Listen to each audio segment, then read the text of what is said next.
नमस्कार, मैं रंजन सैनी और आप देख रहे हैं बिजनौर एक्सप्रेस। समाजवादी पार्टी सरकार में बनी वोटर लिस्ट में एक ही परिवार के दर्जन भर लोगों के दो स्थानों पर वोट बने होने तथा हिंदू बाहुल्य बूथों पर दूसरी बिरादरी के फर्जी वोट बनाने का आरोप लगाते हुए चुनाव आयोग से वोटर लिस्ट का पुनः सत्यापन कराने की मांग की।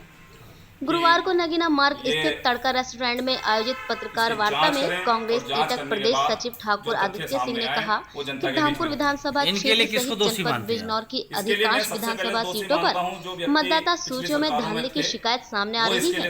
धामपुर विधानसभा में कई बूथों पर एक ही मतदाता के दो जगह वोट बना दिए गए हैं। आरोप है कि बूथ संख्या 179 की वोटर संख्या 510 पूर्णिमा ठाकुर की शादी कई वर्ष पूर्व हो चुकी है। बावजूद इसके उनका वोट धामपुर विधानसभा में चल रहा है। गांव अलहपुर रानीबाग हिंदू बाहुल्य बूथ है। यहां भी करीब 150 से अधिक एक जाति विशेष के फर्जी वोट बना दिए गए हैं।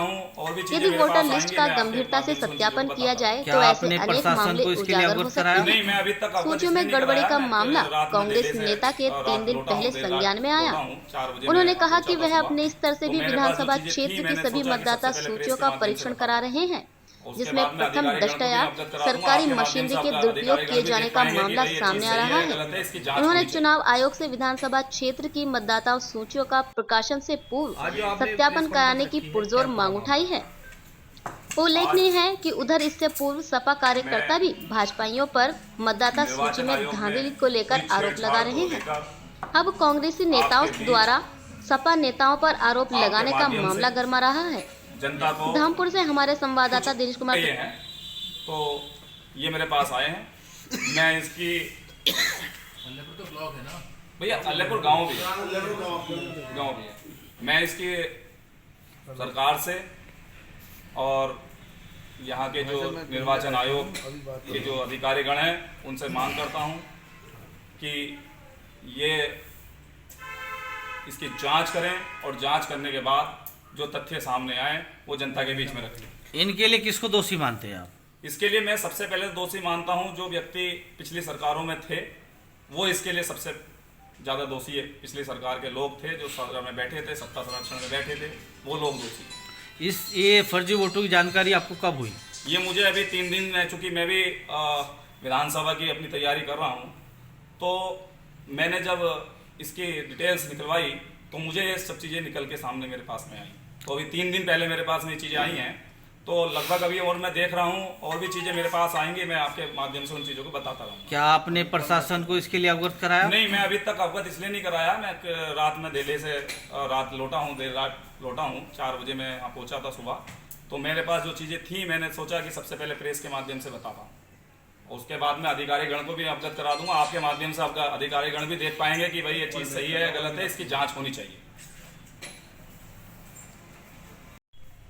आज जो आपने प्रेस कॉन्फ्रेंस रखी है, क्या पूरा मामला है?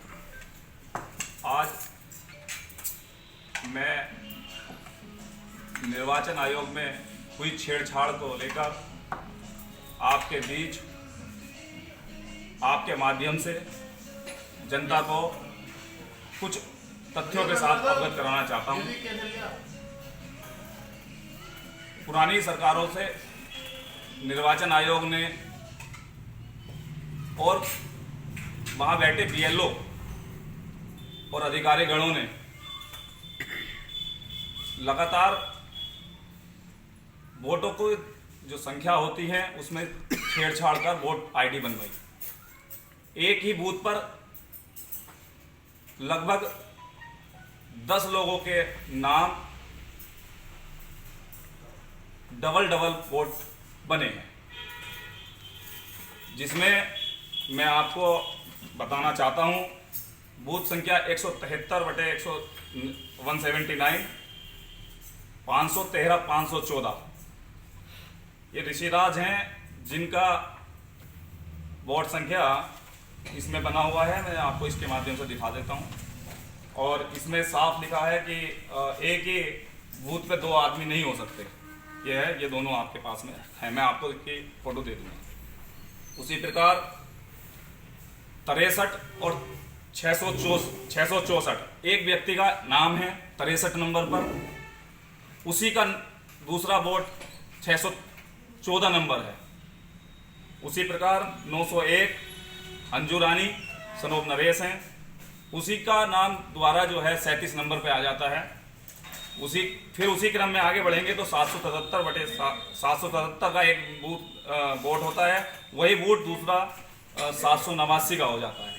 लगभग कितने वोट बढ़े हैं? ये लगभग अभी मेरे पास में जो मैंने स्टडी किया है, लगभग मेरे पास में एक ही गांव के लगभग 10 वोट मेरे पास में अभी आए हैं, और आगे जैसे जैसे मेरे पास आएंगे वो मैं आपको अवगत कराऊंगा। कौन से गांव के हैं? ये अभी मेरे पास में जो है बूथ संख्या अल्लाहपुर, हाँ सॉरी अल्लाहपुर के हैं, अल्लाहपुर के ये हैं, तो ये मेरे पास आए हैं। मैं इसकी अल्लाहपुर तो ब्लॉक है ना भैया, अल्लाहपुर गांव भी है, मैं इसकी सरकार से और यहाँ के जो निर्वाचन आयोग के जो अधिकारीगण हैं उनसे मांग करता हूँ कि ये इसकी जांच करें। बिजनौर की सभी ताज़ा खबरों से जुड़े रहने के लिए हमारे YouTube चैनल को बेल आइकन पर क्लिक कर सब्सक्राइब करें।